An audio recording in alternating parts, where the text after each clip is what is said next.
दोस्तों 20 अक्टूबर को supreme court में अनुदेशक के 17,000 मानदेय केस की सुनवाई हुई, जिसमें जज ने कहा कि अनुदेशकों के साथ गलत हो रहा है। कोर्ट ने यह स्वीकार किया कि अनुदेशकों के जो मानदेय 17,000 की जो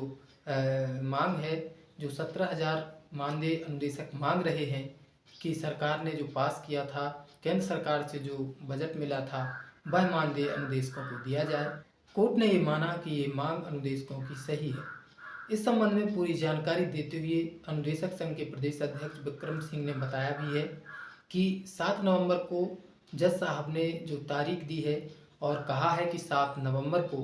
अनुदेशकों के इस केस को फाइनल सुना दिया जाएगा, अनुदेशकों के इस मामले को फाइनल कर दिया जाएगा और उम्मीद है कि 7 नवंबर को अनुदेशकों के पक्ष में फैसला आएगा और अनुदेशकों को उनका 17,000 मानदेय मिलेगा। दोस्तों 20 अक्टूबर के 1-2 दिन पहले ही शिक्षा मित्रों का लखनऊ में एक बहुत बड़ा विशाल धरना था, जिसमें लाखों की संख्या में शिक्षा मित्र पहुंचे हुए थे और इस आंदोलन और धरने में शिक्षा मित्रों ने मंच से ऐलान कर दिया कि विधानसभा भवन का घेराव किया जाएगा और शिक्षा मित्र अब पीछे नहीं हटेगा। 20 सालों से शिक्षा मित्र आंदोलन की राह पर हैं, लगातार अपने मानदेय बढ़ाने और नियमितीकरण की मांग कर रहे हैं, लेकिन अब तक उन्हें कुछ नहीं मिला है। शिक्षा मित्र अपने धरने में अपनी मांग पर अड़ा हुआ था, लेकिन उन्हें वार्ता के लिए बुलाया गया, प्रतिनिधिमंडल को वार्ता के लिए बुलाया गया। 2 दौर की वार्ता के बाद तीसरे दौर की वार्ता में कुछ हल निकला और उसमें लिखित में उन्हें आश्वासन मिला कि जल्द ही समिति का गठन करके उनकी मांगों का निस्तारण किया जाएगा। शिक्षा मित्र इस बात से सहमत हो गए और उन्होंने धरना खत्म कर दिया और अब शिक्षा मित्रों में भी उम्मीद जगी है, उन्हें अब भी इंतज़ार है। इस तरह के कई आश्वासन अब तक मिले हैं, लेकिन इस बार भी उसी तरह शिक्षा मित्र फिर आस में हैं कि उनका भविष्य उज्जवल होने वाला है और उनको उचित मानदेय या नियमितीकरण मिलने वाला है। दोस्तों, क्या वाकई शिक्षा मित्र और अनुदेशकों की मांग न्याय उचित है? क्या इन्हें सम्मानजनक मानदेय मिलना चाहिए? इनको इनका हक उचित मानदेय या नियमितीकरण मिलना चाहिए? इसी मुद्दे पर हम बात करने जा रहे हैं आपसे इस वीडियो में और बताएंगे वो खास मुद्दे और वो खास बातें जिनकी वजह से अनुदेशक और शिक्षा मित्र आज बहुत ही ज़्यादा परेशान हैं और लगातार आंदोलन की राह पर हैं और लगातार सरकार से मानदेय बढ़ाने की मांग कर रहे हैं, नियमित करने की मांग कर रहे हैं। दोस्तों, जैसा कि आप सभी जानते हैं कि आज इस भीषण महंगाई में एक महीने का खर्च किसी भी परिवार के खर्च को जोड़कर देखा जाए तो गैस का खर्च ही एक महीने का 1,000 से ऊपर होता है। उसके अलावा घर के खाने पीने के खर्च की बात करें तो लगभग 1 से 2,000-3,000 रुपये एक सामान्य छोटे से छोटे परिवार में एक महीने का खर्च हो जाएगा। इसके अलावा यदि हम बात करें स्कूल आने जाने की, तो ललितपुर ज़िले से जिस तरह अनुदेशकों ने बताया था कि ललितपुर ज़िले में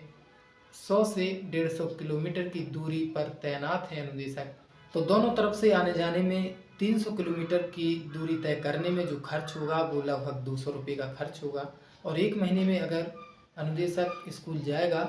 20 दिन तो उसका एक खर्च 4,000 रुपये होगा। अगर 25 दिन स्कूल जाएगा तो 5,000 रुपये होगा। यानी कि छुट्टियां जिस तरह जिस महीने में जितनी होंगी उस अनुपात में यदि अनुदेशक स्कूल जाता है, उस हिसाब से कम 4-5 हज़ार रुपये महीने का एक खर्च, आने जाने का पेट्रोल खर्च उस अनुदेशक का होगा। फिर बाकी अनुदेशक कोई 100 किलोमीटर दूरी पर तैनात है, कोई 80 किलोमीटर दूरी पर, कोई 60 किलोमीटर, कोई 50 किलोमीटर दूर तैनात है, कोई 25 किलोमीटर दूर तैनात है, कोई 10 किलोमीटर दूर तैनात है। शिक्षा मित्र भले ही अपने गांव में तैनात हैं, लेकिन अनुदेशक कम से कम 10, 20, 50, 100 किलोमीटर दूर, 100 से अधिक किलोमीटर दूरी पर भी तैनात हैं और वह इतनी दूरी पर जाकर भी अपने घर के अन्य खर्चों को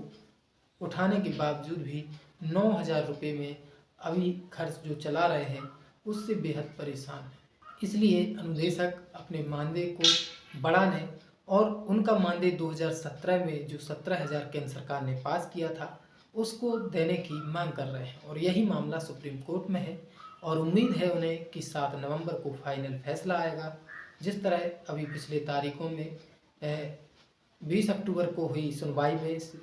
सरकार के वकील को स्टे पर रोक लगा दी। जज साहब ने आगे कहा है कि हम इस पर फाइनल फैसला सुना देंगे। तो अनुदेशकों के द्वारा लगातार इसकी मांग की जा रही है और 17,000 मानदेय उन्हें देने की मांग की जा रही है। तो आप समझ सकते हैं, सरकार के मंत्री, सरकार के अधिकारी और सरकार यह समझ सकती है कि अनुदेशक और शिक्षा मित्र वाकई 9,000 10,000 रुपये में कैसे अपना खर्च चलाते होंगे, किस तरह अपने परिवार का भरण पोषण करते होंगे। उनके बूढ़े माँ बाप का खर्च, बूढ़े माँ बाप की बीमारी का खर्च, शिक्षा मित्रों के जवान बच्चे, उनके शादी विवाह का खर्च और भी तमाम परिवार में घर भी बनाना है और भी कई ऐसे खर्चे होते हैं जिनको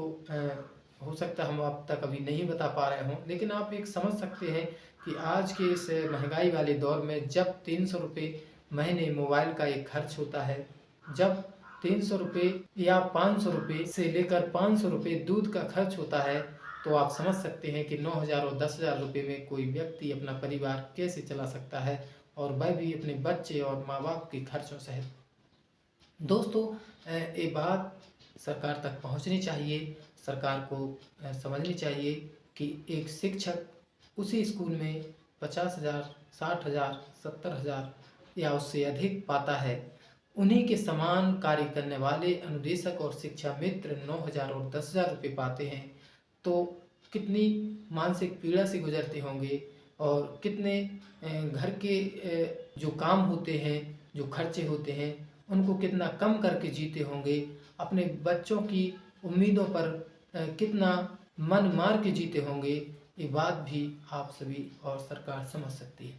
इन सब बातों को ध्यान में रखते हुए इस वीडियो के माध्यम से, अपने चैनल के माध्यम से मैं यही मांग करता हूँ, शिक्षा मित्र और अनुदेशक जो कि बेहद मानसिक रूप के साथ साथ आर्थिक रूप से बहुत ही पीड़ित हैं, उनके परिवार भरण पोषण करने में असमर्थ हो चले हैं 9,000 10,000 रुपये में, और साथ ही उनका जीवन का जो समय वो अपना दे चुके हैं, 10 वर्ष का समय अनुदेशक दे चुके हैं, 20 वर्ष या उससे अधिक समय से शिक्षा मित्र भी कार्यरत हैं। तो उनके जीवन के जो बहुमूल्य समय जो बर्बाद हुआ है, अब ऐसा समय भी नहीं है कि वो कहीं अन्य जाकर जॉब करें या अन्य किसी जॉब की तैयारी कर लें। सरकार का फर्ज बनता है कि राज्य में नौनिहालों को शिक्षा देने वाले शिक्षक, जिन्हें शिक्षक कहा जाएगा, भले ही शिक्षा मित्र हों, अनुदेशक हों, नाम के लिए अंशकालिक हों, संविदा पर तैनात हों, संविदा कर्मी हों, लेकिन शिक्षक की भांति वो काम करते हैं, पूरे समय स्कूल में रहते हैं, पूरे समय शिक्षकों की भांति अन्य विषयों को पढ़ाते हैं, सभी काम स्कूल में भी बराबरी के करते हैं, अन्य ड्यूटियां भी उनको शिक्षकों की भांति लगाई जाती हैं। बल्कि शिक्षकों से भी ज़्यादा बीएलओ का काम हो, चुनाव ड्यूटी का काम हो या कोई अन्य ड्यूटियां हों, अनुदेशकों को, शिक्षा मित्रों को लगाया जाता है, फिर भी उन्हें उचित मानदेय सरकार अब तक देने के लिए तैयार नहीं है। इस पर सरकार विचार करे कि क्या वाकई ये उनके साथ न्याय है या उनके साथ अन्याय हो रहा है। इस वीडियो के माध्यम से सरकार तक ये संदेश है कि सरकार जल्द से जल्द शिक्षा मित्र और अनुदेशकों की बात को सुने, उनकी मांगों को सुने और लोकसभा चुनाव के पहले जल्द ही शिक्षा मित्र और अनुदेशकों को एक खुशी दे और खुशखबरी दे, ताकि ये भी आपके साथ पूरी तरह से समर्थन कर सकें, आपके साथ आपके लिए काम कर सकें। फिलहाल शिक्षा मित्र और अनुदेशकों की इस जानकारी के साथ इस वीडियो में इतना ही। यदि आपके भी कोई विचार है तो कमेंट बॉक्स में आप लिख सकते हैं। जल्द मिलेंगे अगली वीडियो में।